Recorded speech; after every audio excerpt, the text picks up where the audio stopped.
Welcome to Everything STEAM. I'm your host, Sam Stanford. As a physicist and structural engineer with Jacobs Engineering, I've made many connections with some bright individuals who are either working, studying, or self-taught and passionate about our particular topics of discussion. Unless you live under a rock in the US and your name is Patrick Starr, you would know that there is a water crisis going on in the western portion of the states. In this episode, my guests and I cover the history, current state, and future of the Colorado River Basin with a heavy emphasis on how water is being used and distributed and what technologies could potentially save the situation. We mention water policy, foreign affairs, farming tactics, cloud seeding, water bottles, us versus them mentality, and you guessed it, beavers. To help me better communicate these topics to you, I brought in a very special guest, so please meet Teal Leto. Teal, aka Western Water Girl, is a water rights activist located in Durango, Colorado. Teal currently runs a TikTok account dedicated to water conservation issues in the Colorado River Basin with over 55,000 followers and was actually featured in NPR's Morning Edition and the BBC's Panorama for her advocacy work on the platform. Teal became a certified raft guide before attending college and founded the first junior women's raft racing team in the United States. Her team won the 2017 U.S. Rafting Championships and represented the country at the World Rafting Championships in 2017 and 2018. Teal then attended Fort Lewis College, where she founded a club dedicated to water resource issues in the Southwest, and then graduated in 2020 with a degree in environmental studies and political science. These experiences created a deep love for rivers and whitewater, and respect for the connections that they bring across cultural barriers. So, now that you've been introduced to Teal and the topic of this podcast, we're going to head into the first segment where we plan to talk about the current water situation.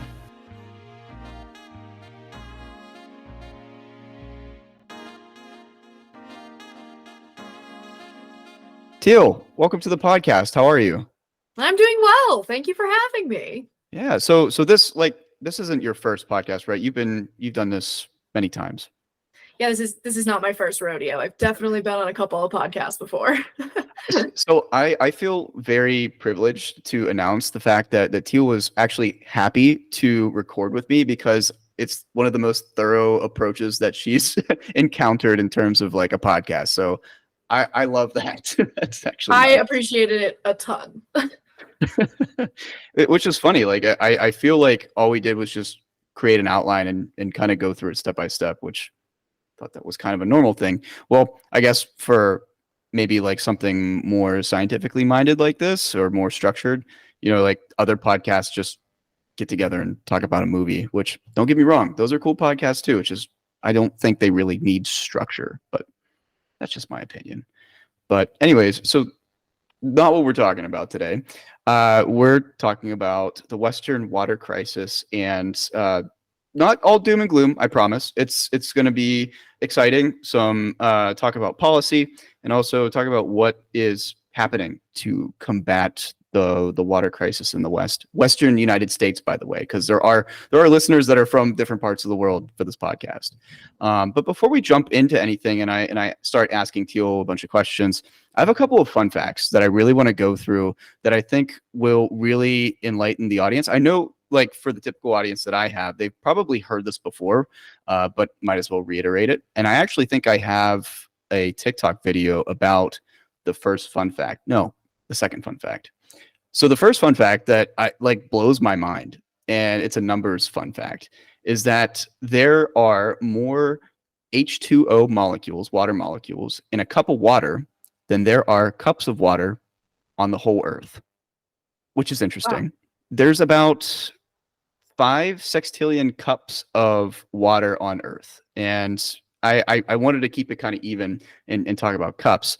The sextillion is 10 to the 21st. So if you compare that to the amount of water molecules in one cup of water, it's about 8,400 sextillion water molecules in a cup of water. So yeah, it's by standards not even close, actually. It's really interesting. The second one is kind of it's the leading hypothesis to how water formed on Earth. And this is the TikTok that I was alluding to. So if I don't do a very good job explaining it, just go watch the TikTok. There's I guess the more pop culture way to say this is that there's the protoplanetary disk that happened, after a supernova event, and where Earth is stationed is more on the interplanetary disk. The more the heavy elements are located in towards the center, and the lighter elements are scattered more towards the edges, and that's like hydrogen. For example, like the heavier elements like iron, oxygen, stuff like that, nitrogen were more closer to where Earth formed. And so the hypothesis is that how we obtained our water is through stardust and sky pebbles, and it's pretty cute to say that, but essentially we lacked hydrogen, free hydrogen. We still technically do, and the way that we obtained those was from those mediums. Obviously, we know that the sun creates or is nuclear fusion, and one of the byproducts of that is ionized particles, hydrogen. And so it will bombard Earth, and that's one way. Then the second way is through comets, meteors, and whenever they bombard, they also share hydrogen. So in the Hadean Eon, which was the time of Earth where it was extremely hot and molten, and there wasn't really tectonic plates formed or anything like that, there was a lot of free floating oxygen molecules in the atmosphere. And over time, what happened is the space dust and sky pebbles would fuse and create water vapor. And then over time, as the Earth cooled, the idea is that it condensed and fell down as water or oceans. So yeah, that's the two fun facts that I have for you. I'm done. Everything else is on Teal. So have a good one.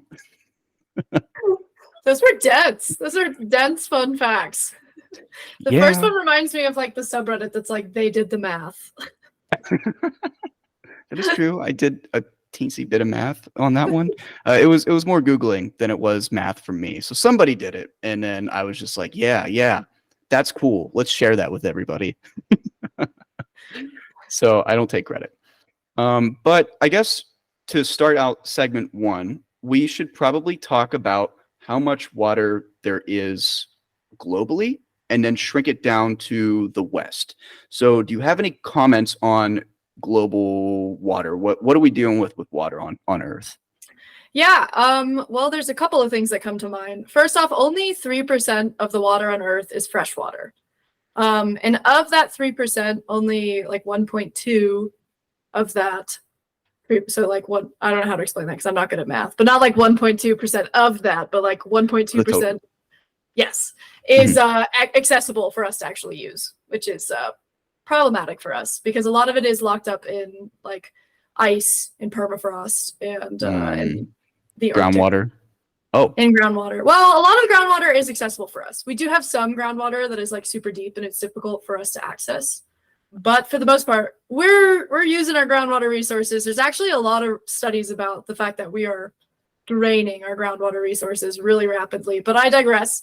The second thought I have about water on a global scale is that it's really important to remember that the climate crisis is going to impact water resources before a lot of other natural resources that we rely on, which is also quite problematic because we need water to survive. So there's like some other things like timber or oil, other resources that we might be able to transition away from, but it's very unlikely that we're going to be able to survive without fresh water. Yeah.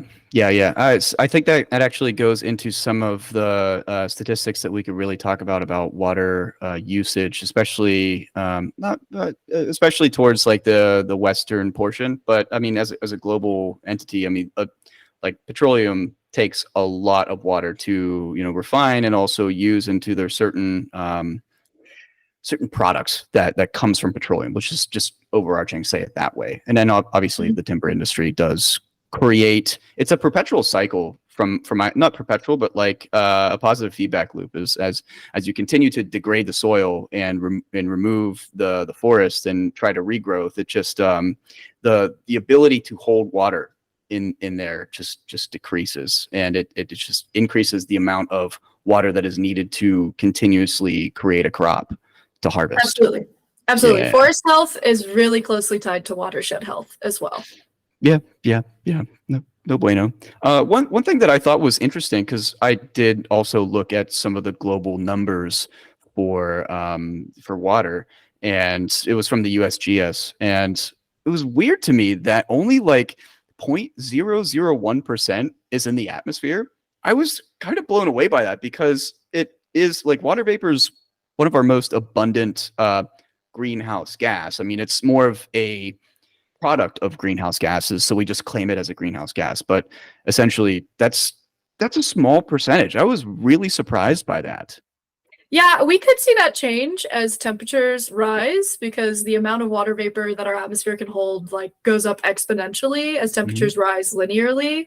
So that's one of my biggest fears and climate anxieties is the fact that like a lot of our water resources may not be accessible because they will be in the atmosphere in the future. Yeah, most definitely. Let's narrow it down and let's talk about the West. What do you have for me for Western water? Yeah, well, first off, I want to start out with out west, we measure water in acre feet.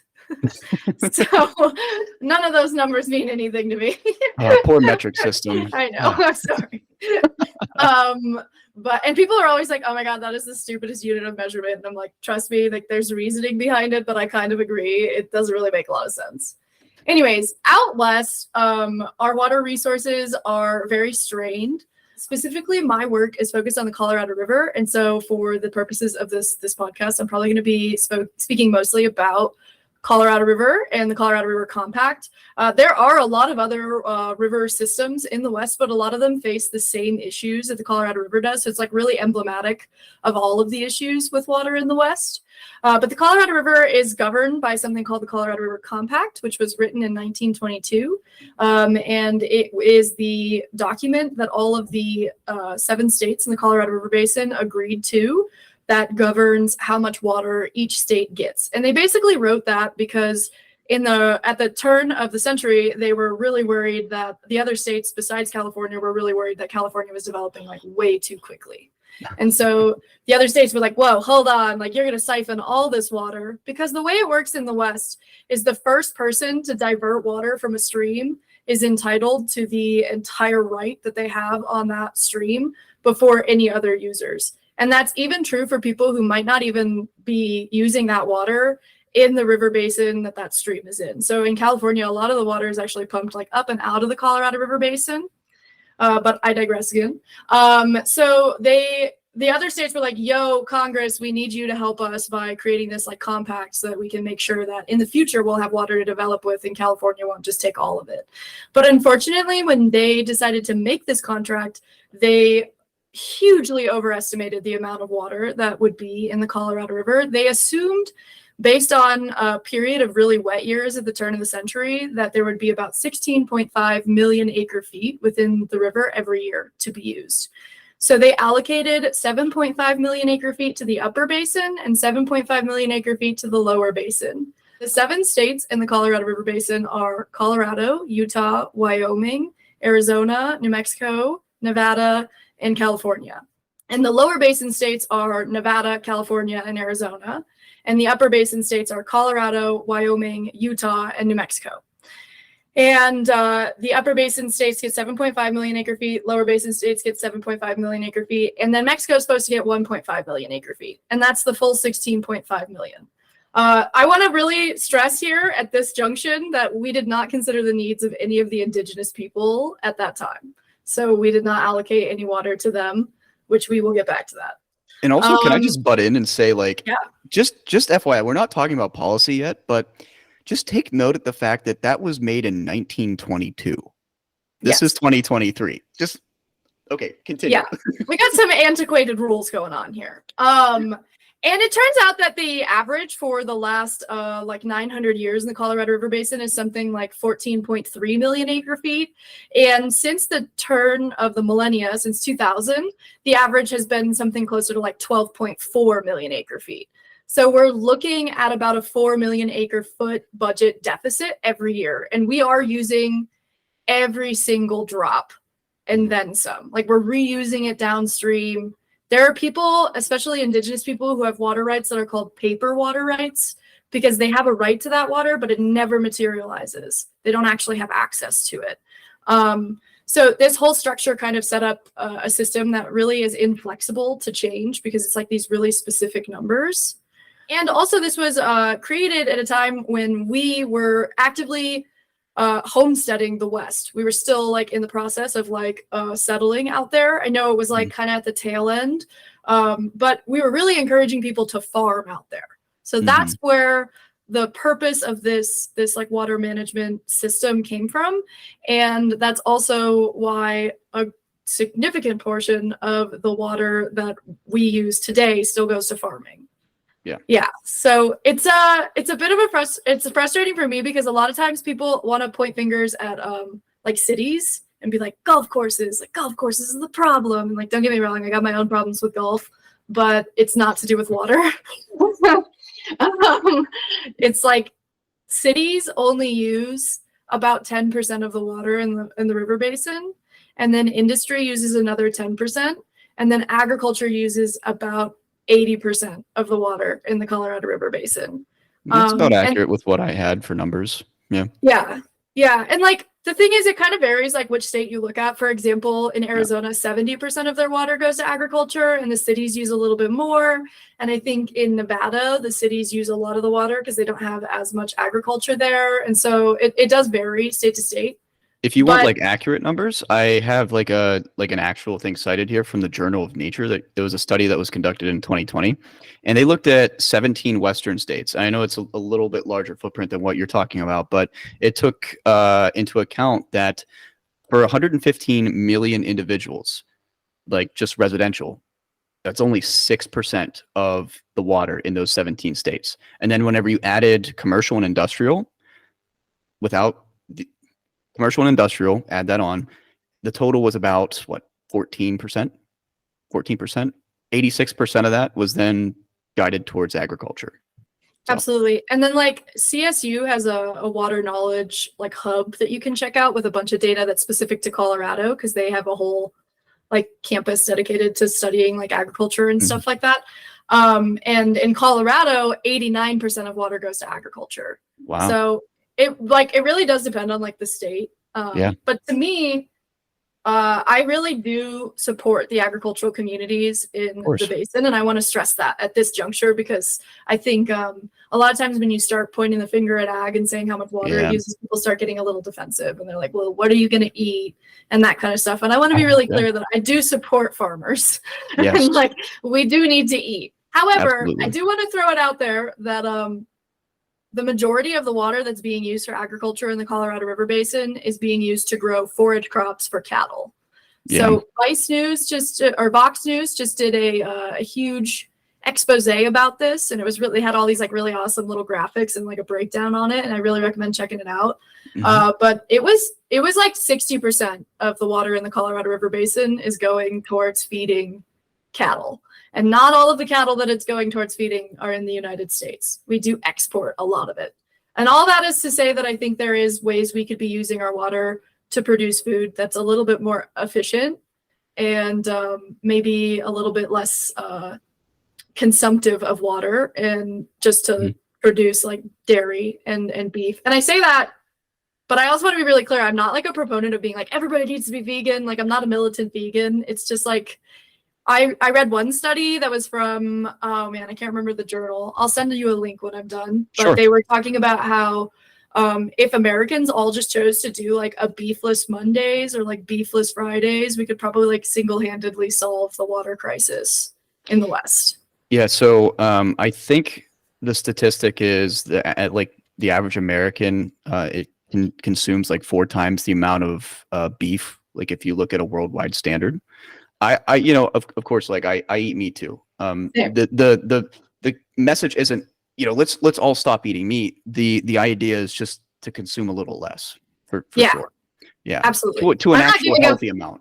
Yeah, I mean, like, to be honest, I'm not giving up cheese anytime soon. So like, I totally understand, but we do have to look at our food systems and the way that they're using our resources to kind of consider and like weigh a cost benefit analysis in the face of like such an unprecedented drought. And I understand, like, we'll probably get into this at some point in time, but the drought, everybody's like, oh, we had this amazing snow season, drought's over. But like Colorado as a state, for example, left drought for all of 4 days and we're already back into drought. So it was the first time in 4 years that Colorado had been drought free, and like literally it was for like a week, 4 or 5 days. And then my region is already back in abnormally dry conditions. So it's not enough to have like one really good winter. We're looking at these like long-term trends of how much water is in the system, and we're just over budgeting. Like we're using way too much water. Yeah, no, that makes sense. I think it's a very dynamic situation, like in terms of looking at it geologically, or I guess hydrologically, both. If you want to just say earth science in an earth science manner, because the built environment, which can also incorporate like what we do for agriculture, pretty much causes a drought-based system. And if you compress the landscape, right, if you just have normal soil deposition, you're going to have a decently aerated medium that could potentially push air out and be filled and saturated with water. Now, as you create a built environment in some spectrum of a manner, you're going to end up compressing that medium. And when you compress that medium, what happens is you have less air to be filled with water. Mm-hmm. What that means is that water does not want to seep into the ground very well. That eliminates the possibility for groundwater, but also increases the ability for floods and also increases the ability for droughting, because water will lay on top of the surface, it gets attacked by the sun, and it evaporates. So you're eliminating a key portion of the water cycle, which is having surface water go to groundwater. It's dynamic, but it's simplistic enough to just say that like our built environment is affecting the water cycle and it's creating more drought. Absolutely. And then I think there's also like because you're very much like a physical sciences person, I can tell, and you really like the like numbers side of things, and like I'm very much policy person. And so when I look at this problem, I see all of the ways that like our political institutions and like our legal institutions have been set up to perpetuate this issue for like eternity until we like run it into the ground, which is so frustrating. Makes sense. I think before we get into that, the last thing that we really wanted to talk about was the climate change and its effects on water consumption, or just water in general in the West. Do you wanna give us a briefing on that? Absolutely. I don't think I'm going to be the first person to tell all y'all that the West is getting hotter and drier. Like it's a fact. It's hotter and drier out here. I don't think anybody this summer is looking at the West being like, ooh, that looks nice. Because it's literally been like 85 in my house for like a month now. Like most people here, a lot of people in the high mountains like don't have air conditioning. And so when it gets to like over 90, 100 for like weeks at a time, it's pretty problematic in this region, and it's been happening more and more often. And as I was already talking about earlier, when it's hotter, more water can evaporate. And so we're really losing a lot of our water resources before we can even get our hands on them. I actually am working on a video that'll be released probably around the same time as this podcast, so you can check it out. But it's about this whole issue of like our snowpack sometimes is totally normal, and then the stream flow in the river is only like 30% of average, and that's because a lot of that water is sublimating before we can get to it. So it's evaporating before it even assumes its liquid form. But also the soils get a lot drier when it's hotter out, and so the soils soak up a lot of the water. And then plants have this thing called evapotranspiration rates, which is how much water they need to survive. And that skyrockets as it gets hotter and drier. So we are looking at like an environment that will be siphoning away more and more of our water before we can get our hands on it. And it's going to be so hot that we need more and more water to survive, because most people in the West use evaporative cooling as their method for cooling their homes. And you can't do that without water. Yeah, that's pretty fair. Between what she just said and then what I said about affecting the water cycle, I think that's pretty much all you can really sum up in terms of how climate change is affecting water and how it's being consumed. It's just altering the landscape, and it's awkwardly, like, you can point in many different directions, but it just ends up being a positive feedback loop in so many different manners. It's extremely dynamic. Unfortunately, we could literally make an entire podcast about it. Yeah, I think we can leave it at like the UN calls the climate crisis a water crisis, and I agree. So Awesome. I think. Oh, one more quick thing. Not only that, but also we're getting an increased amount of water vapor into the atmosphere, which is increasing severity, but also variability of like weather, and then on a larger scale, a larger time scale climate. So that's also something to take into account. So obviously places are getting more dry. There's more drought occurring, more water scarcity based on how we define what's going on with water. But also we're getting places that are becoming extremely more wet, and things and then events are becoming more extreme, more severe. So absolutely. It's dynamic. Yeah, and I think that's like related to my point of like this winter we had a great winter, but that doesn't mean like climate change isn't real, or that like we're not going to go back into drought. Like that's actually exactly what scientists have been telling us, is that we're going to have these like weird yo-yo cycles where it's like we have no snow, and then we have a ton of snow, and then we have no snow, and that's really, really difficult for water managers to like plan for. Yeah. Well, and also that's interesting. I'm glad you brought that up. Because I feel like we're just plugging videos at this point. I literally just made a video. We literally just made a video about like how until like the average temperature in the winter gets above the melting point, you're going to see these crazy snowfalls. So, and then once you get that above average temperature, or if you just have an anomaly event where things deep freeze and then you just happen to have a lot of precip, it could be snowfall. But if the average temperature is above 32 degrees Fahrenheit, 0 degrees Celsius, you're going to end up seeing more larger rain events in the winter time than snow events in the winter time.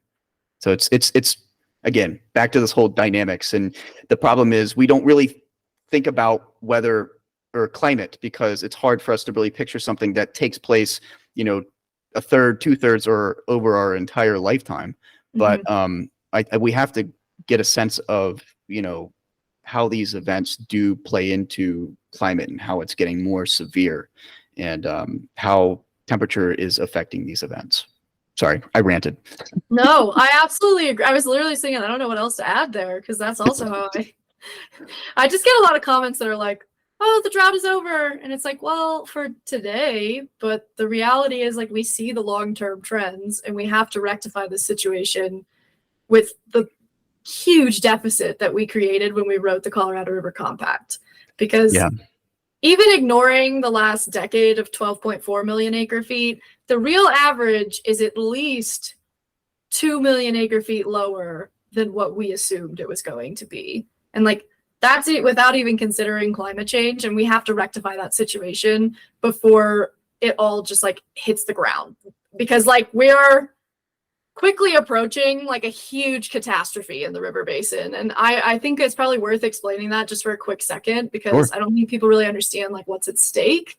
Yeah. And we have two main reservoirs in the system that I'm going to focus on, and that's Lake Powell and Lake Mead. And like Lake Powell is basically like the savings account for the lower basin, and Lake Mead is like the checking account for the lower basin. And the way the compact was written, like the lower basin is going to get their water no matter what. The upper basin just has to deal with like if there's less than 15 million acre feet, they just deal with that shortage. But the lower basin is going to get their amount no matter what, essentially. I'm kind of like making a reductivist argument here, but that's essentially how it works. And we are quickly approaching water levels, but we're now we have a little bit more leeway, but we're still not that much higher than them, but we're approaching water levels in these reservoirs that could result in like them reaching what's called dead pool, which is where water can no longer leave the dams. And in Lake Powell, there's actually another water level before that called minimum power generation pool. And that's the amount of water we need to be able to, or the level that we need to be able to push water through the turbines. And Glen Canyon Dam, it makes a significant amount of the power that the Western United States uses. And it's also one of the only places where they can, what they call like black start nuclear power plants. So that if the nuclear power plant happens to shut down, they can like restart it using energy from Lake Powell. And it hasn't, like that system has not been rerouted to other dams yet. So, and last year we were like a handful of feet away from reaching that minimum power pool, which could have like destabilized the entire Western electrical grid. And then looking further, before this winter, the BOR was putting out projections that Lake Mead could reach dead pool by 2026, which would mean all 20 million of the users below Lake Mead would no longer have access to Colorado River water, which is like a big deal. Wow. Yeah. And so that's why the federal government was like, yo, everybody, we need to cut our usage by like 2 to 4 million acre feet. And that didn't happen. We had this awesome winter, so it kind of gave us some more time to figure it out. And they came to like an interim agreement, but they are going to be negotiating new rules in the very near future to figure out how to rectify this deficit. Wow. Okay. So, two things. I knew about the scarcity level, but I did not know that it was affecting the power grid in that manner. I knew that there was a lot of people at stake for hydrological power, but I didn't even know that it was also affecting nuclear power in that region. Yeah. I was like, I'm a little blown away, but yeah. Wow, okay. I think that's a good place where we can stop, because whenever we come back for segment 2, we're going to talk about how the system's broken. It sounds doom and gloom, but trust me, it's good. Okay, we are back. This is segment 2, and we're going to talk about why the system is broken. And like we were talking offset, I'm just going to take a back seat on this, and if I have questions, I'm going to be asking them, because Teal is, top tier on this. So Teal, please take it away. What do you got for us? Yeah, well, we're going to start from the beginning. So back in the 1860s, the American government was like, yo, let's send a bunch of white folks out west to homestead. So they gave people 160-acre plots that they could keep basically for free as long as they were farming it. And this also contributed a lot to the removal of indigenous people in the West. And I just want to throw that out there, that's definitely a corollary. They're related. And I want to acknowledge that it was hugely problematic for those people. And I don't support what our government did there. But it did set up our entire water rights system in the West. Because back in the East, water rights are governed by riparian water law, which basically is that if you have water running through your property, then you have access to that water. And that worked out pretty well because there was water everywhere in the East. So if you get a piece of property, you're probably going to end up with some kind of water source on it.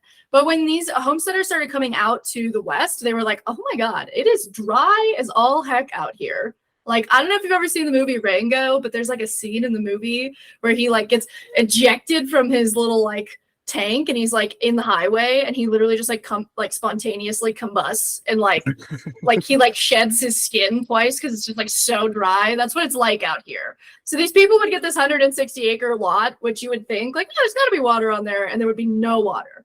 So now they're pumping water over from other places, and that meant they had to create a new system for water management. So they created this thing called the Doctrine of Prior Appropriation. And I kind of mentioned it earlier, but basically people refer to it as first in time, first in right.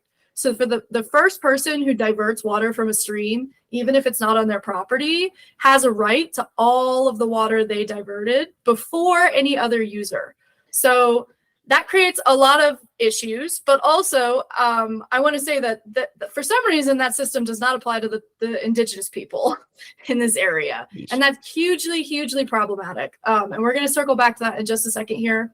But I'm actually going to explain another factor of this that's really problematic, which is that in order to prevent people from just randomly digging ditches and diverting water for no purpose to sell it later with a really good water right, they made this rule that you had to use your water right or lose it.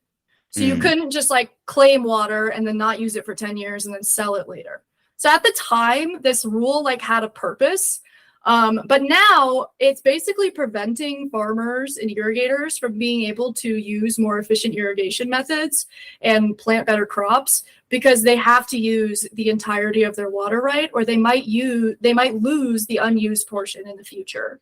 This really discourages them from being willing to make any changes towards efficiency or conservation. That being said, there are a ton of farms that still participate in those programs. It's just, it is like an overall cultural feeling that like you have to use all your water. Where I live, at the end of the growing season, farmers will just like flood their fields. Yep. They have to use all the water. Yep. Super frustrating.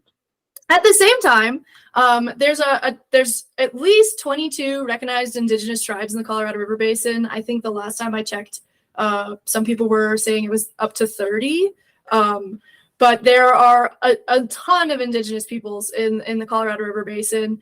And the Supreme Court ruled in 1908 that indigenous tribes have a right to water to supply every irrigable acre on their land. And typically when we irrigate things, we flood them, and we'll flood them about a foot deep. So now this whole acre foot measurement is making a lot more sense. Yeah. Because that's how we measure things. But these tribes were left out of the original Colorado River Compact, and so now they have to settle for these water rights that should be dated to the creation of their treaties with the states that they live in. And some of those states have been fairly amenable to that settlement. For example, Colorado settled back in 1980s, and those tribes they've settled their water rights. They know their priority dating. But in Arizona, a significant portion of the tribes are still waiting to receive their water, especially a tribe that I think a lot of people are familiar with because it's one of the largest indigenous tribes in the United States, is the Navajo Nation. Mm-hmm. And the Navajo Nation is really struggling to gain access to the water rights that they should be entitled to with the state of Arizona. So 1 in 3 homes in the Navajo Nation lacks access to basic drinking water. So they don't have running water in their homes, 1 in 3 homes, which is crazy. And on top of that, like the Navajo Nation just paid $128 million to build a hospital near their capital. And they can't open its doors because they can't secure water to be able to operate the hospital. And I don't know how many of your listeners have been to the Navajo Nation, but it is a very desolate landscape, and it's a very long ways to medical services. So it was a really big deal for them to build this hospital, and they haven't been able to open it. It was completed, I think, in 2022, and they haven't been able to open its doors yet. So that's super frustrating. Wow. Yeah. Yeah.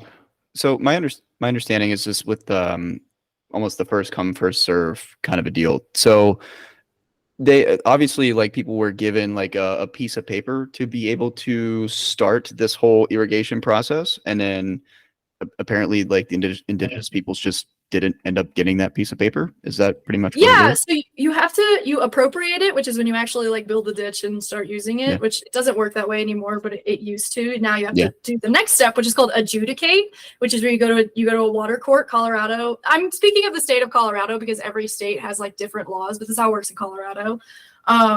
You go to the water court, and they are a special court system that it just has to do with adjudicating water rights. And they'll tell you, like, this is the date that your water right has. And it goes into like a log that the state has of every water right on every stream. And it's tied to your property. So when you sell like your piece of property, the water rights date can affect, and the amount of water right you have can affect the value of the property, which is why a lot of those ranchers are really opposed to reducing the amount of water they use, because in the future they could lose that water from their water right, which thereby lowers their property value. And so they're like literally being punished for trying to conserve water. Wow. That's insane. I can see why the system's broken. And then on top of that is like the way the system is set up, there's no cap to the number of people who can place rights on a stream. So you can have like, you'll have your most senior right on the stream who's like definitely going to get all of their water, but you could have like 300 other junior rights, and maybe like 50 of them just never materialize. They never get their water. And then in times of drought, maybe like 100 of them don't get their water, but the first 100 will. And that most senior water rights holder will always get all of their water. And in times of drought, the junior users will be like cut off in succession, which means that these water scarcity issues are not being shared equally. They're mostly affecting the people who have more junior water rights. And at this point, a lot of the senior water rights in Colorado River Basin have been bought out by corporate entities. Wow. Yeah. So you're saying like in a time of drought, whether, well, I guess just from one year to the next, the most senior person, let's just say they get 100 acre feet. And then whether it's drought or wet, they still get 100 acre feet. Is that what you're saying? Yes, Yo, but say they're like, say the next person, there's only 100 acre feet that year in the stream, then like that senior water rights holder gets all that 100 acre feet and the next person just gets none. It's not like the next person gets like 50 and the senior water rights holder gets 50. Legally speaking, the junior water rights holder gets none. Now, I do want to put a caveat in there, which is that like a lot of these water communities, they're run by like ditch companies and stuff like that, and they're like very tight-knit rural communities. So amongst irrigators, a lot of times they'll end up working something out where like the junior user will get like maybe 25 acre feet or something. So they're not like totally cut out. But like legally speaking, the senior water rights holder is entitled to their entire water right before any other user on the stream. And now we're going to get into another step, which I actually forgot to mention to you when we wrote our outline, but it just popped into my head. We didn't recognize ecosystems and environments as like a viable use of water until the 1970s. So we really genuinely would like fully appropriate an entire river and like suck it dry. Until the 1970s, we were like, whoa, we should probably make rights for these streams so they don't like run dry and all the fish die, which literally happens on a river near me every other year. Like if it's a drought year, the river dries and like most of the fish die. It's so sad. So the state of Colorado, at least in the 1970s, was like, we'll make these in-stream flow rights. But like, what good is a water right if it dates to 1970 when most of the water rights on the river are from like the 1860s? Like that only serves a purpose when there's already enough water in the stream. So, wow. Yeah. Wow. And then that's kind of looking at like in between individual users. But on the grand scale, like the grand scheme of things with the Colorado River Compact, it's also set up a lot of inequities between the upper basin and the lower basin and California and all of the rest of the states. So because the lower basin gets that full 7.5 million acre feet, the upper basin has already been doing a lot of work to conserve water. They allocate based on like a percentage of what is available rather than like hard and fast numbers, which is, I think, how the entire compact should be rewritten. It should just be a percentage of whatever water is available. But the lower basin refuses to do that. So they have like these hard and fast numbers where like at this level in Lake Powell, then Arizona only gets this many acre feet. And that's why in this recent debacle, Arizona ended up facing the biggest cuts.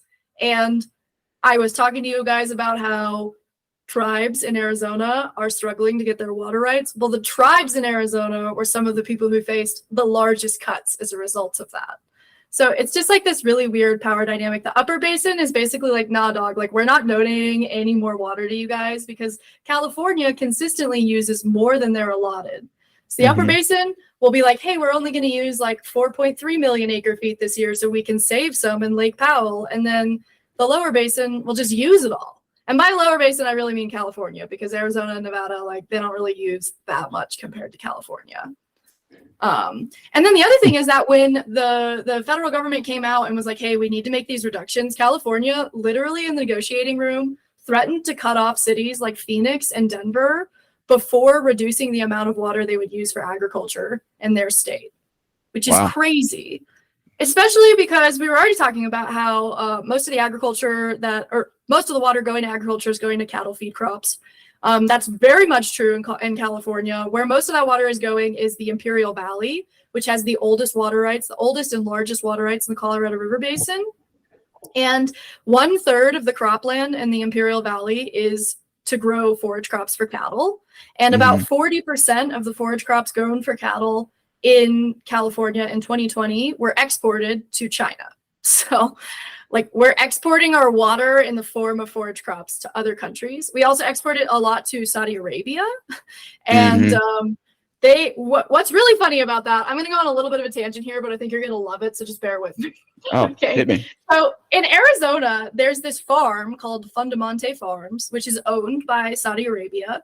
And they have a huge alfalfa production company. I've heard about this. Yeah. Yeah, so people are really pissed about it, rightfully so, because in Arizona, they're working on right now. Their legislature, I think it's their legislature, it might be their attorney general, but one of their elected officials is working on creating better rules and regulations for groundwater. But right now, a lot of the state groundwater is like basically unregulated. So all they had to do was like get the land permit, and then they could just pump as much groundwater as they wanted, like for free. Geez.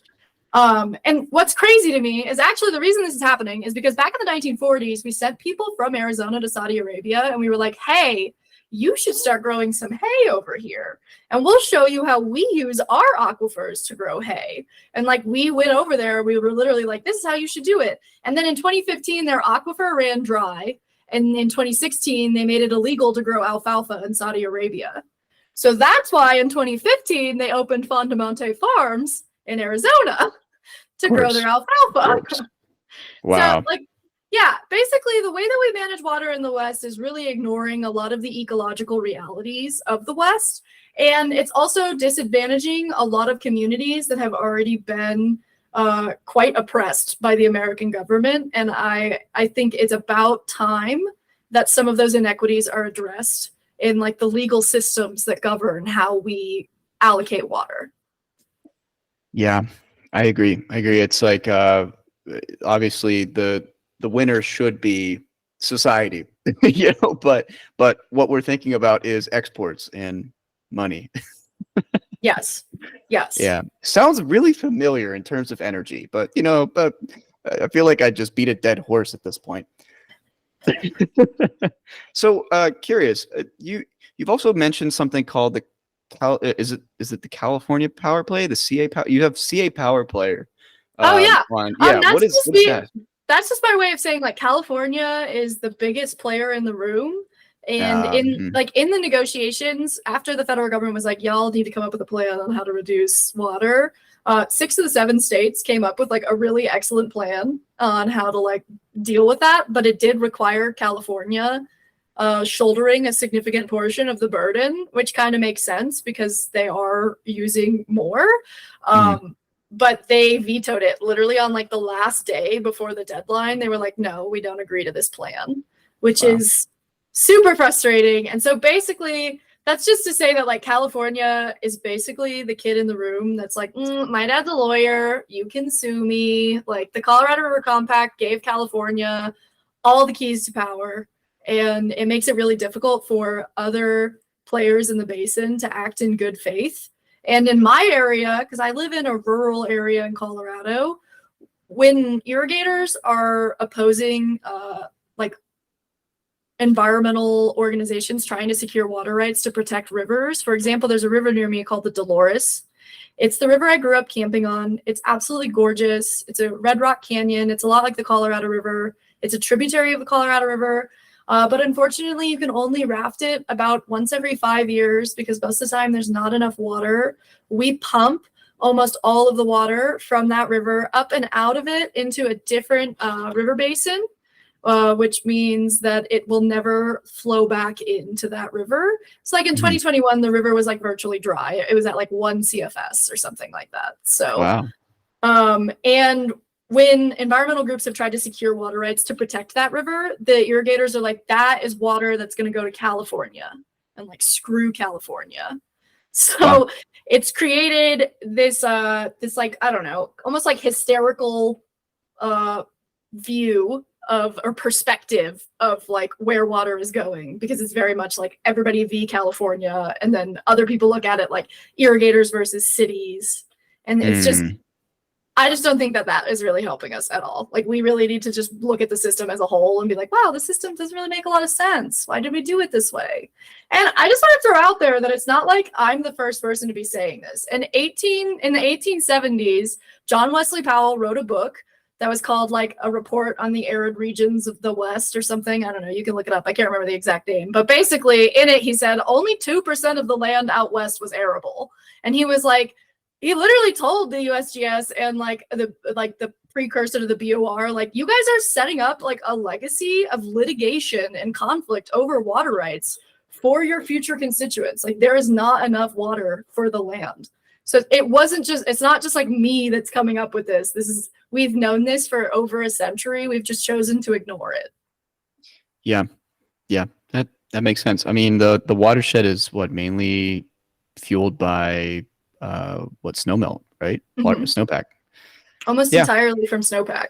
it's not a sustainable culture that they built for sure. Yeah, and Um, then when you add in, like we were talking about climate change earlier, like federal researchers just came out with a study, and I'll send you the link to this afterwards. But like please do. Colorado could lose up to 80% of its snow by the end of the century.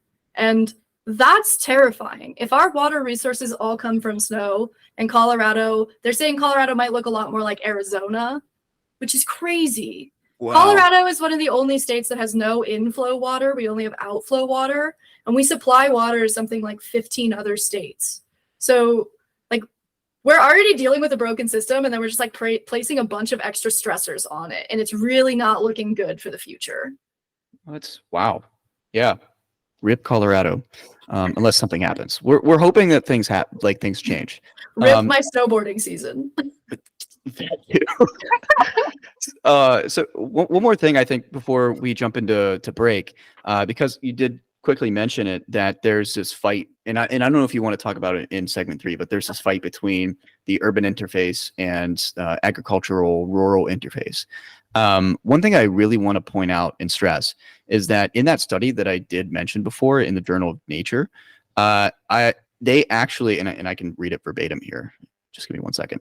Is that the urban water use has actually declined since the 1980s. It's been going down. So there's data out there, just without going into the actual numbers. There is data out there that suggests that the urban interface is trying to do what they can to conserve water for the Absolutely. most part.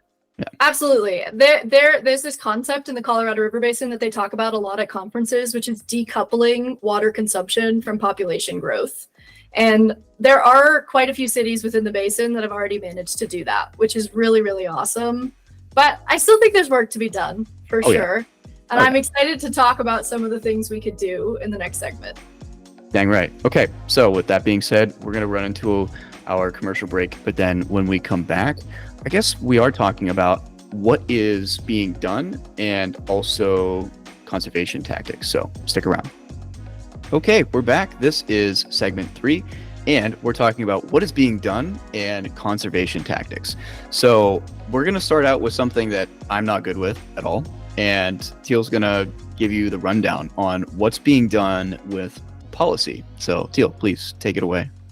Absolutely. Well, I want to start with explaining what kind of solution we actually got out of the 7 states as a result of the federal government prodding them. They came up with an agreement to reduce water consumption in the lower basin by a total of 3 million acre feet over 3 years. So that's about 1 million acre foot per year, which is about 25% of the reductions that the federal government actually asked for. So there's definitely still work to be done.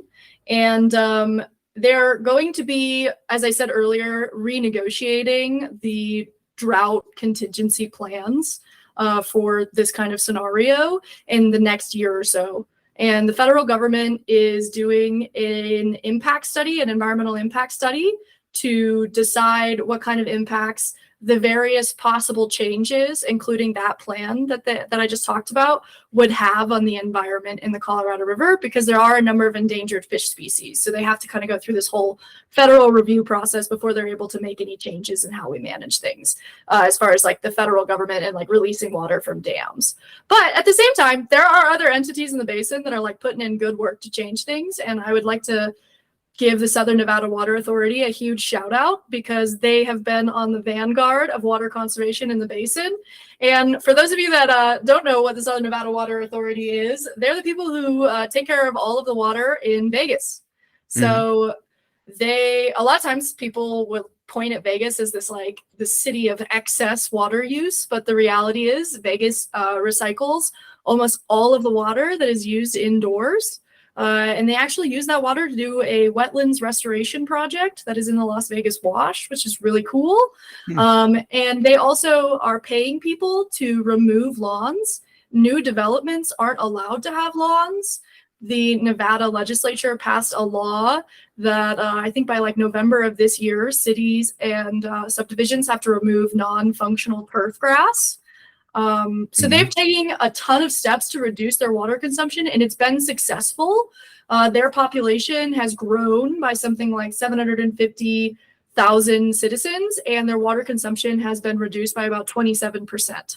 So they're really crushing it. They're really leading the vanguard. I do want to throw out there that part of this has to do with the fact that Nevada doesn't have as large of an ag lobby to contend with when they're making these kinds of water conservation decisions. So there's like a lot of unification in the Las Vegas Valley around this effort, which I think is really cool because like when I first went to Vegas, there was absolutely not in my mind that the people living there were like environmentally minded or like conservation minded. That's not what I was thinking when I went there. And it was really awesome. The Southern Nevada Water Authority actually like flew me out and let me check out. That's where I got this photo of Lake Mead. And they let me check out like their whole water filtration system. They also have water waste investigators, which are basically water cops. They drive around and they write tickets for people if they're irrigating on the wrong day or during the sun hours, or if their irrigation is running off their lawn and onto the concrete. So they're taking it super seriously. And what I think is really cool, the guy who runs that organization is called John Etzminger. And he recently kind of peer pressured a bunch of cities in the Colorado River Basin to sign a memorandum of understanding to adopt some, if not all, of the tactics that Las Vegas is doing to reduce cities' consumption of water. But again, we can't only focus on cities, because if we need to reduce the amount of water we're using in the Colorado River Basin by 25% and cities only consume 10%, we're just not going to get there. The math ain't mathing on that. I mean, you're the math expert. You tell me. Yep, math ain't mathin'. Yeah, that's what I thought. So what we really have to start thinking about is like how we could get agriculture on board as well. And so like a lot of irrigators in the Colorado River Basin are still flood irrigating. Like I was talking about earlier, and that's why we measure things in acre feet, because we flood the acre in a foot of water, which is there's benefits and drawbacks to it. So flooding a field does recharge the groundwater, which means like that farmer might be able to use that water again from a well, or in some cases that water might run off and go back into the river it came from, but only if the water hasn't been put through a trans-basin diversion. And as I've said several times throughout this podcast, like that's kind of the basis of our Western water law, is that we take water from one river and we pump it up and over a mountain or through a mountain to a different river or to a different river basin for people to use for agriculture there. That's what happens to that beloved Dolores River that I was talking about earlier. So I think that flood irrigating should still be in use in some places, but there should be a lot more consideration to how much water is lost to flood irrigating. So they say the plants only consume about 50% of the water that's flood irrigated, and then the rest is lost to evaporation or groundwater seepage. And I just don't think that's a very efficient use of our water if it's such a precious resource. So they say that sprinkler irrigation is somewhere closer to like 75 to 80% efficient, depending on like the environment and like what sprinklers you're using and like what crops you're growing. So using sprinklers can be really helpful.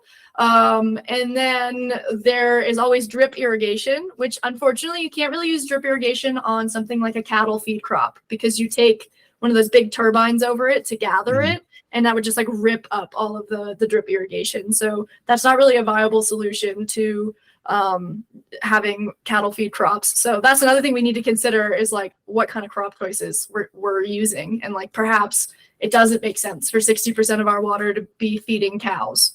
That's not to say I don't want to feed any of the cows. I'm just saying maybe not that much water needs to go towards it. And then I should also throw out there that there's like tons of different moisture sensors that you can purchase to put on your farm to be able to track moisture a lot closer and then not waste as much water. But I mean, to be honest, the thing is, none of the farmers are going to start doing any of those things as long as the law discourages them from doing so. Agreed. Which is, I don't know. I think we really have to address that policy issue before we're going to be able to fix anything else.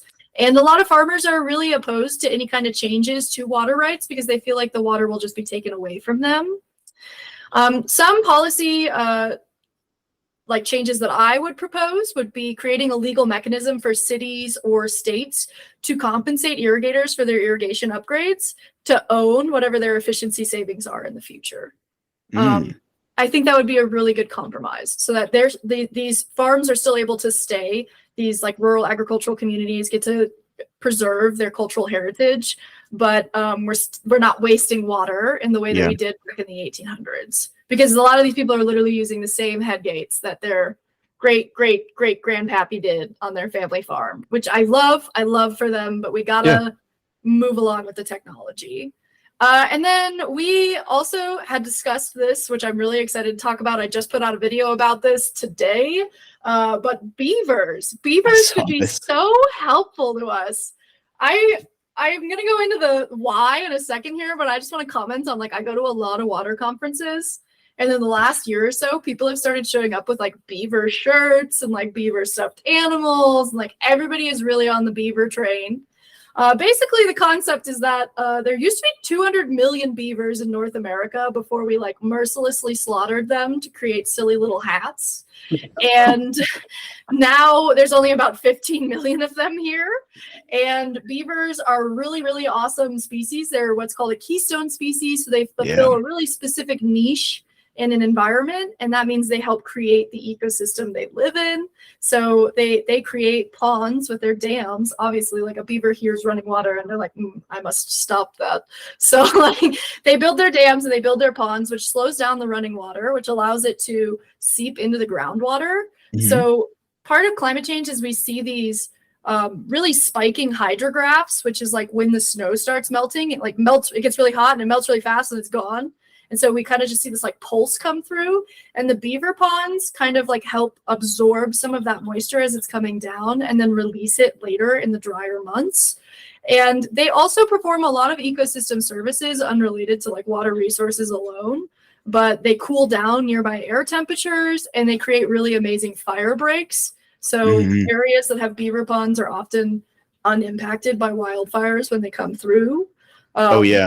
Yeah. So there was a wildfire in Idaho in 2018, and 65,000 acres were burned. The green spaces that were left over were built by beavers. Yeah. So I think, I'm in my video that I just released, I talked about it, but like, what if we could solve the climate crisis with releasing 185 million beavers? Like, I don't know, maybe that's all we need.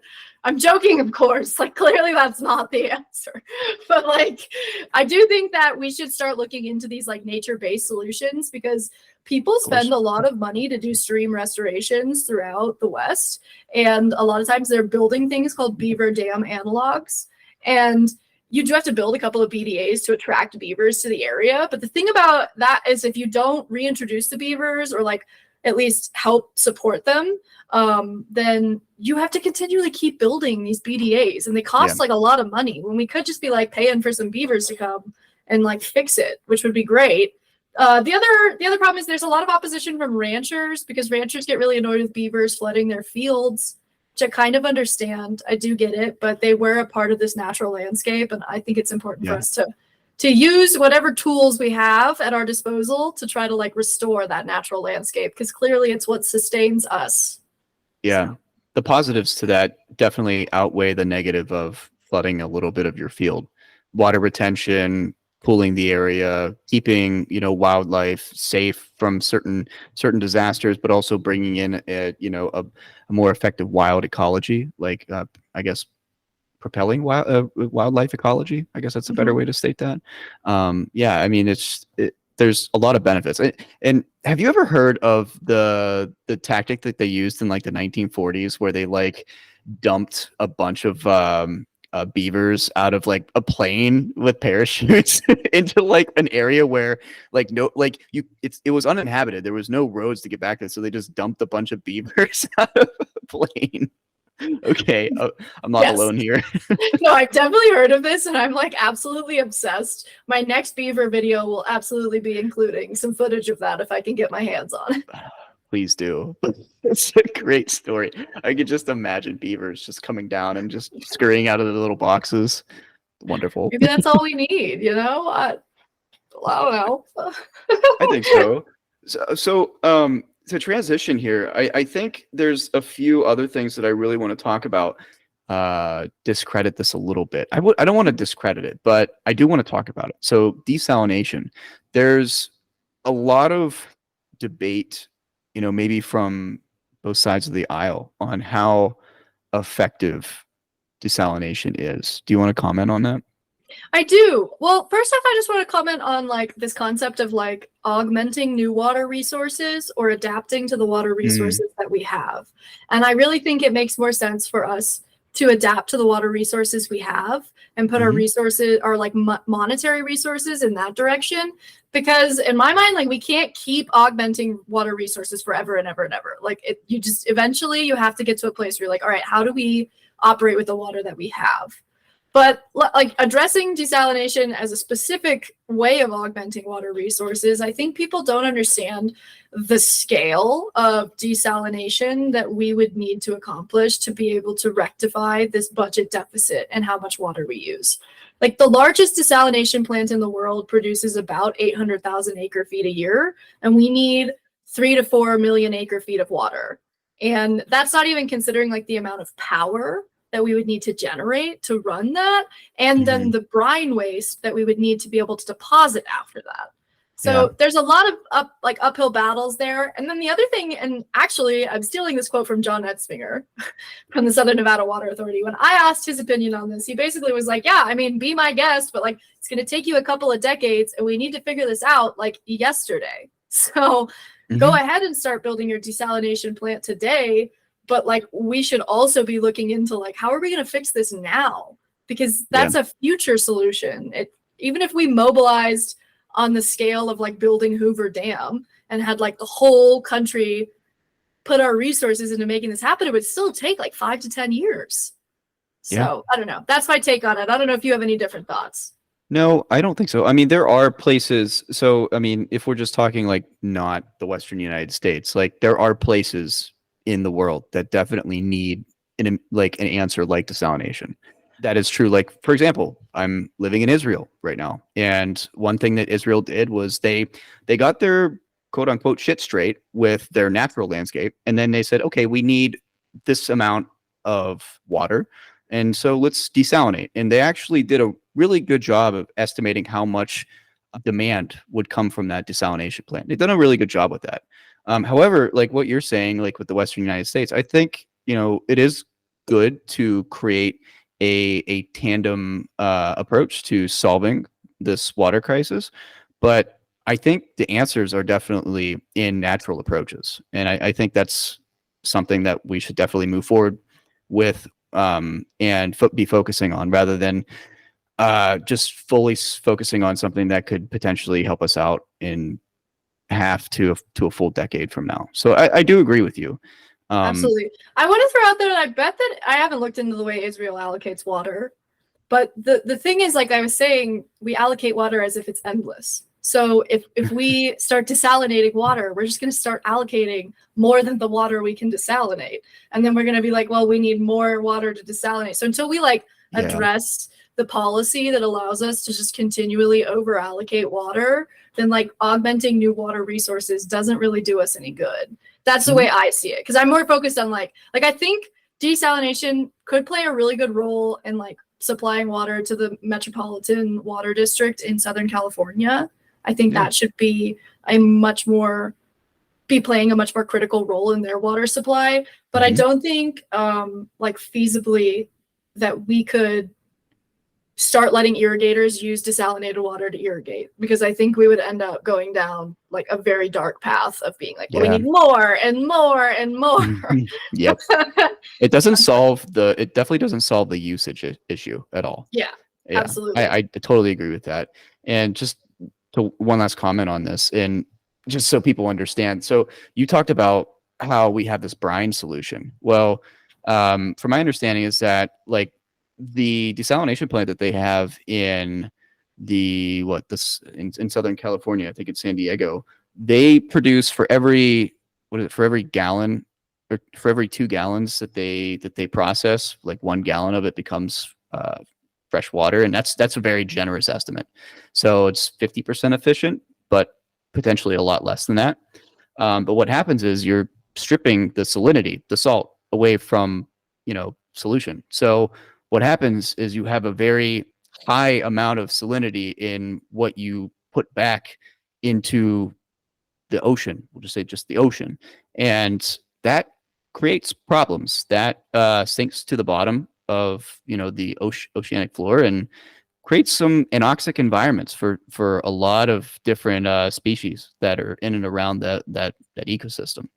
Just bringing a little bit of awareness for what she meant by brine. So it's definitely one of those problems. There's people on both sides of the aisle that scream two different things. One person will say, oh, it has little effect. The other person saying, no, it's creating anoxic environments, which is no bueno. Just wanted to add that really quick. I think that's a good call. Yeah, sometimes I get like so close to the issue that I don't remember to like zoom out and explain what I mean. So I appreciate that. That's literally why I'm here. Yeah. So I love it. What I guess another thing that I think would be fun to talk about that I brought up just last night was about cloud seeding. Do you have any information about cloud seeding that you want to share with the audience? Absolutely. Once again, I'm a policy person, so I don't really know a lot about the process itself. So maybe you can fill us in. I mean, I understand that we put like my understanding is like we put like silver ions in the atmosphere, and it allows like water vapor to condense around those particulates, and it's only about like 10 to 15% effective. But on a policy end of things, I can say that the Southern Nevada Water Authority and a lot of other entities in the Colorado River Basin actually fund a ton of cloud seeding stations throughout the Colorado River Basin, including in my home mountain range. And the jury's kind of still out on how much it's helped.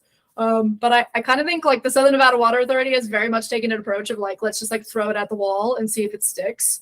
And I admire their like tenacity in pursuing possible solutions. But also, I am really, really wary of geoengineering solutions to problems related to climate change. I really just feel like that's a runaway train that I don't really want us to get on. But maybe that's just me. I'm not the most educated in the science of it in today's day. So I can maybe give my 2 cents here. One of the molecules that we want to spread in clouds, and this is something that has been around since, I can't remember if it was the 40s or the 60s. I feel like it's the 60s just to be safe. But anyways, that's silver iodide. And it's exactly what you said. You introduce it into a cloud, water vapor doesn't want to readily, or will want to readily form and create a crystalline structure with that. And what happens really is it forms the structure, it adds more weight, and then it becomes heavy enough and it falls out. Whether that is snow or rain, it depends. There is a pretty dark history to this. Just from a sociological standpoint, there's been times where the US government has used this tactic without like scientific approval, and there still is a lack of scientific data behind it. Like, for example, we used it in the Vietnam War to try to create to try to prolong the monsoon season in Vietnam. If that worked, we have no idea because there was no science to back it up and really take fair measurements. And we've also used that before, trying to see if we can alter the course and alter the end result of a hurricane. And it didn't turn out very well. And that was also, it was something that was just like, yeah, we're doing it, and then we'll find out what happens. You don't mess with hurricanes, by the way. But from my understanding is that we are now starting to get some data. And Kataya Frederick and her team from the University of Colorado actually proved in a couple of trials that cloud seeding does work to a certain degree. And you did state a number, I think you said like 15%. But to be honest with you, what they did is they measured its effects. They found that it does end up producing a certain amount of precipitation. But the problem is weather is extremely variable and extremely hard to predict. So to state like a definitive number of, oh, it's this, level of effectiveness is very difficult. And it's going to take a lot more science to actually have something proven. And the last thing that I want to state is that, yeah, it is, and I agree with you. We have to come at this with a level of caution, because if, these authorities are just throwing silver iodide to the wind to get some form of efficient result, the problem is that molecules are all about dosage, and dosage can turn into toxicity depending on what you're talking about. We really don't know, and I say we, most scientists probably don't know what silver iodide is going to do to every single organism in every single ecosystem. It would be stupid for me to sit here and say, oh yeah, we know exactly what's going to happen if we throw silver iodide to this concentration into the atmosphere. No, we don't. So yeah, it is, the spray and pray tactic probably isn't good. I love that. What a good phrase, though.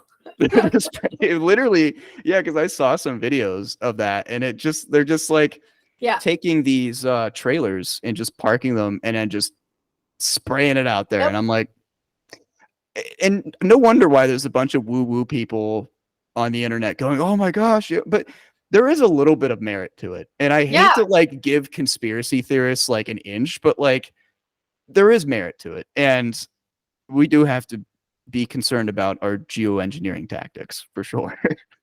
I listen to this podcast called You're Wrong About pretty frequently, and one of the like common threads in that podcast is that like there's usually a little nugget of truth in most conspiracy theories, and that's like how people get sucked into them. So yeah, I mean, I absolutely think we should be focusing on figuring out ways to do what we're already doing with less water, and like how we can continue replicating that in the future. I agree. So the last portion of this, I think we should talk about culture. And this was something that you were emphasizing whenever we met the first time. So let's talk about culture. How is it affecting culture? What can we do? Absolutely. Well, I just want to say that I think the only way we can get out of this crisis is if we instill an ethic of water conservation in everything, in our everyday lives, in every industry, in every city, in every community. We all need to take ownership of the watershed that we reside in, because it, like, whether we're aware of it or not, like, we're all citizens of a watershed community. Like, you live in a watershed, like everybody does. And so I think we really need to like start, with kids. Like, we have to start with young people and getting them to like understand like the value of the water resources we have, and like the system we're operating under, and the way that it devalues those water resources. And I also think on the horizon, like, we have people that are taking our culture in the opposite direction. There are Wall Street management, like asset management firms, like there's literally one called Water Asset Management that is coming into Colorado and buying up water rights from the Colorado River Basin with the intent to sell them back in the future, which is that exact kind of speculative purchasing that we were trying to prevent from the use it or lose it. But that company calls the current water crisis in the West a $1 trillion market opportunity, which is like enough to make me want to like form a union on its own. But yeah, it's a little frustrating to hear. But so we really we need our leaders and all of us individuals to really start like steering our culture in that direction. And I think there are water leaders that are starting to do that. I've already pointed out the Southern Nevada Water Authority. I think Colorado is doing a pretty great job. I do think that there's more that could be done. And I think just talking about these issues, like in the last year, we've started seeing people actually call out how much water is going to alfalfa. Like when I first started going to these conferences, like just saying how much water went to agriculture was like awful. Like, you are saying the elephant in the room. How dare you talk about agriculture? So to be able to have like a frank conversation about like, yeah, we're sending a lot of water to cows is like really, really refreshing. And I'm excited to see like where that goes in the future. And I also think that the national media attention that the water crisis got is also kind of like pushing us in the direction of having a culture of like sustainability around water. For example, Pinterest does like a trend report every 2 years, and their latest trend report said that like drought and drought resilience planning is going to be trending in the next couple of years. And like, I think that's really cool that we're seeing it like trickle into like mainstream culture. I love that. Yeah. But I also think like in the basin, there's this like really strong mentality of us versus them. And it comes in a couple of different ways. There's like the upper basin versus the lower basin. There's the 6 states versus California. And then there's irrigators and rural agricultural communities versus cities. And I really think we have got to stop talking about these problems in this like zero-sum game conversation that we've been having. Like we continually keep, the irrigators are pointing at the cities saying you guys need to save water, and the cities are pointing at the irrigators saying we feasibly can't get to 25% without getting you guys on board. And then there's people who are like, this is how my grandpappy's been doing it and I'm not giving any water to California. And like we all just need to take a step back and just be like, there's not enough water for all of us, and we all need to do our part in like reducing how much water we're using. And I think the longer that agricultural communities in particular keep pointing the finger at cities and being like, you guys are to blame and we don't have to do anything and we have senior water rights, the less time they will have to adapt to the reality of the stark reality of how much water we actually have available. And with that, I want to give a warning. If there's anybody in this podcast who's from Colorado and they're like a rancher or a farmer and they're listening to this, like I need you to be aware that Colorado's plan for dealing with drought in the future, if they ever can't fulfill the obligation of 7.5 million acre feet to the lower basin, is to pay irrigators to stop irrigating. So they will go around and remove those like they're not going to force. So far, their plan is to do it voluntarily, but like I don't really know how many irrigators would voluntarily sign up for this program. But they want to compensate irrigators to fallow their crops so that they can send that water downstream to California. And again, I really think we should come up with a legal mechanism that allows the state to upgrade their irrigation efficiency and own that water in the future. So it's not a zero-sum game, because right now, these irrigators, either they use their whole water right or they sell the whole thing. And there's really no like in between for them. And I don't think that's very fair. So the cities need to, people from cities and urban dwellers need to stop looking at irrigators like you troglodytes who aren't working on this issue. Like they care, and like they care probably more than you in the city, because like they see it. They see their fields withering. They see the river going down. Like they're also deeply invested in this problem. And we just like really have to stop doing this like finger pointing thing, because it also comes from the other direction. I get so many comments that are like, Vegas is the problem. And it's like, well, you didn't even do your research, because Vegas is actually really crushing it right now. So that's not, so we really need to stop looking at this problem like everybody's going to lose no matter what, and start looking at it like, we're only going to get over this if we all work together, because that is the reality.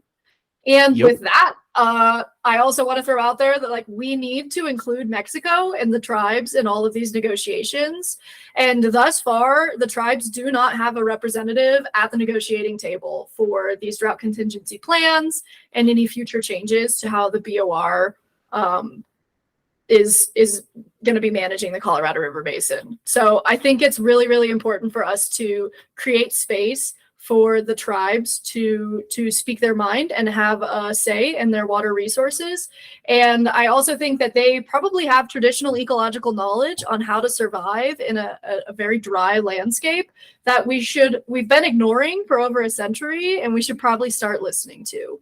So I really think part of the solution here is we need to like put Indigenous leaders at the very forefront of these discussions.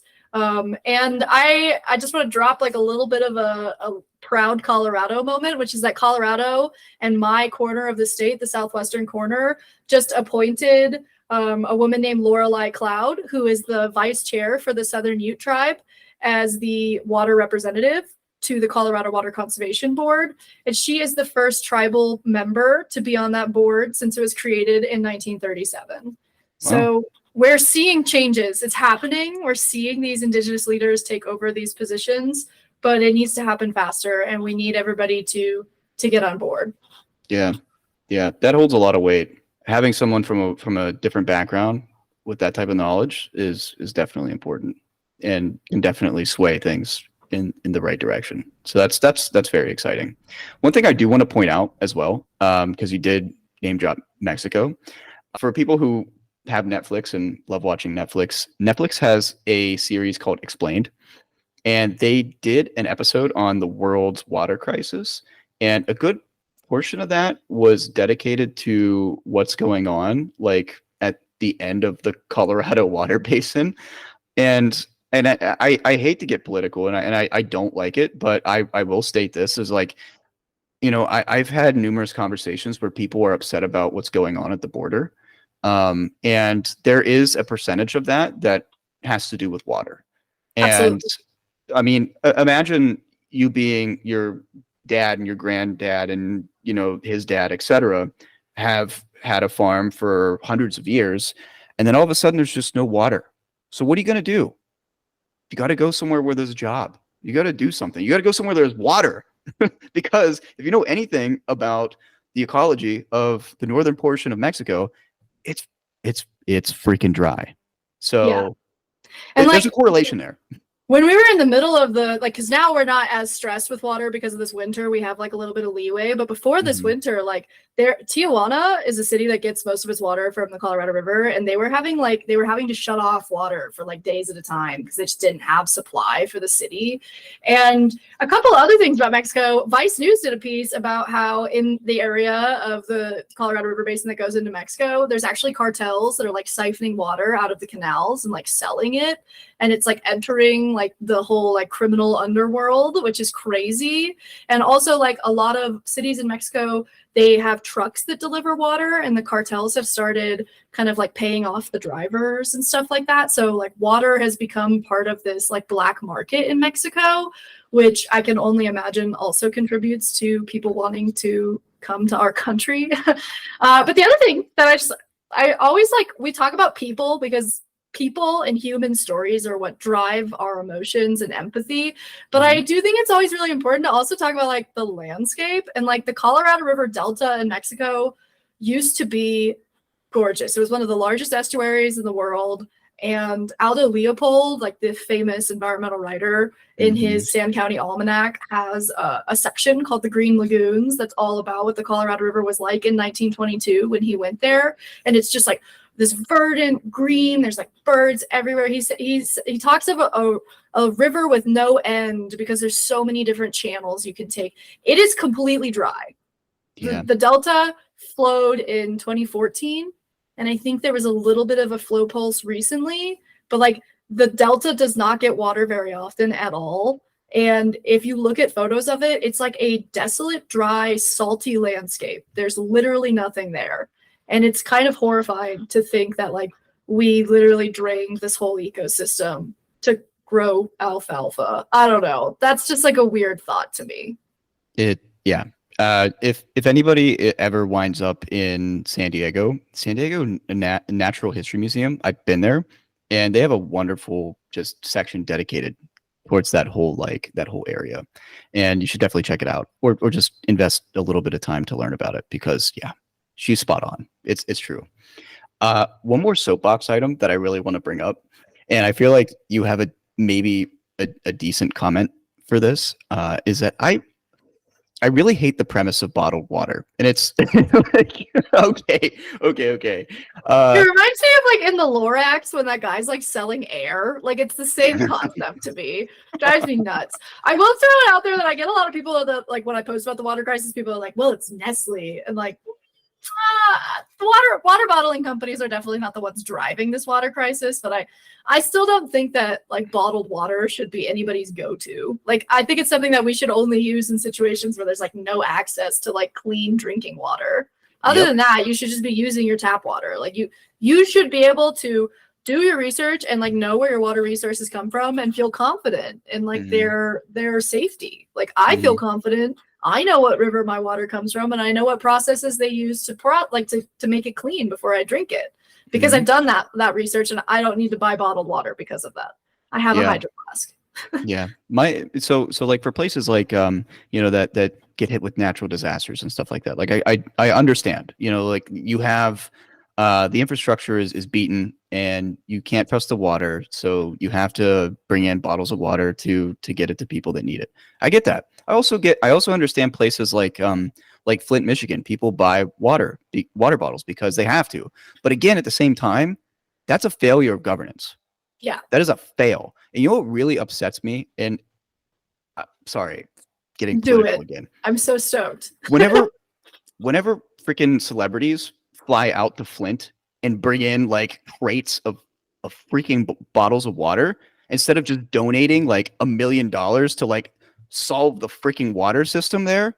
It just pisses me off. Like, I'm sorry, it just makes me Absolutely. so mad. Like Absolutely. if I had a quarter of the money they did, I would just be like, yeah, these people I'll just deserve replace water. these pipes. Like, why is this a problem?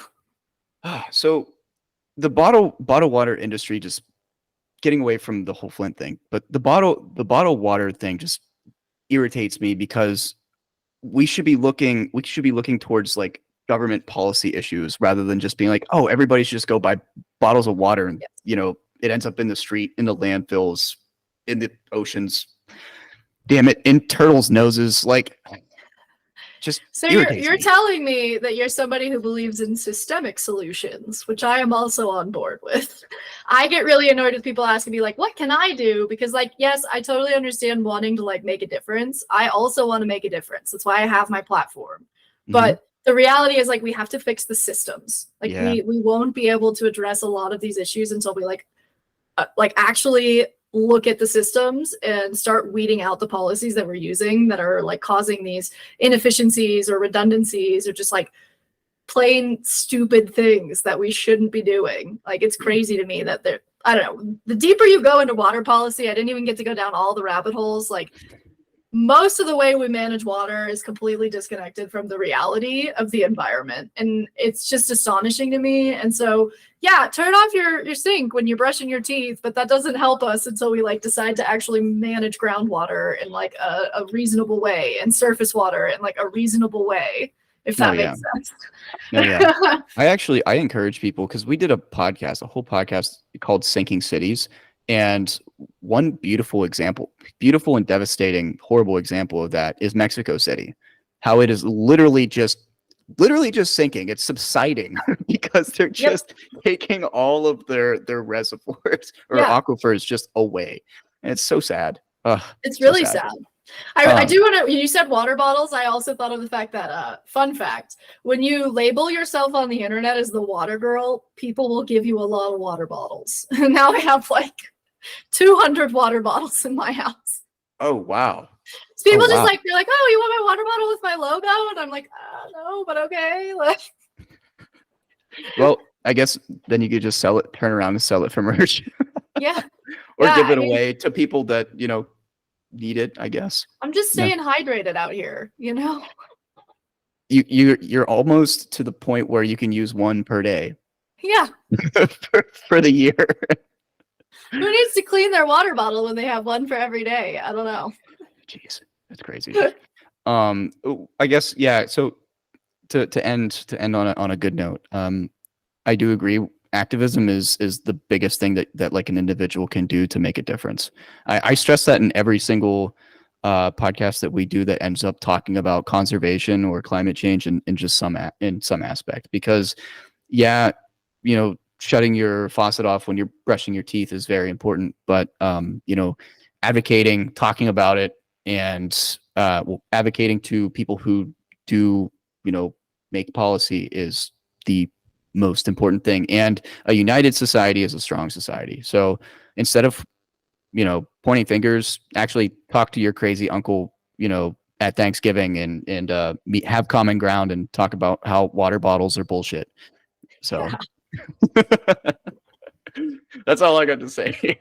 Yeah, know where your water comes from. Like, I think that's an important thing that a lot of people don't look into, is like where their water comes from. And like, most of the rivers in the United States have like a Friends of organization that you could, if you care, you can join it, and maybe they have a citizen science effort, or maybe they have a river cleanup. But like, if you really care and you want to make a difference, you are going to have to like get out there and like do it. Agreed. Awesome. Well, Teal, this has been awesome. Thank you so much for being on the podcast. This has just been wonderful. Of course, I've had so much fun. This is exactly what I was looking forward to. Awesome.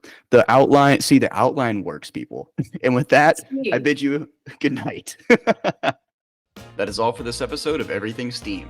I just wanted to take a quick second and thank Teal for sharing her expertise and experiences with regards to water in the Colorado River Basin. If you want to connect and see more of Teal's content, I recommend that you search Western Water Girl on Instagram and/or TikTok. I would also love to mention my amazing team for their collective efforts to make this show happen.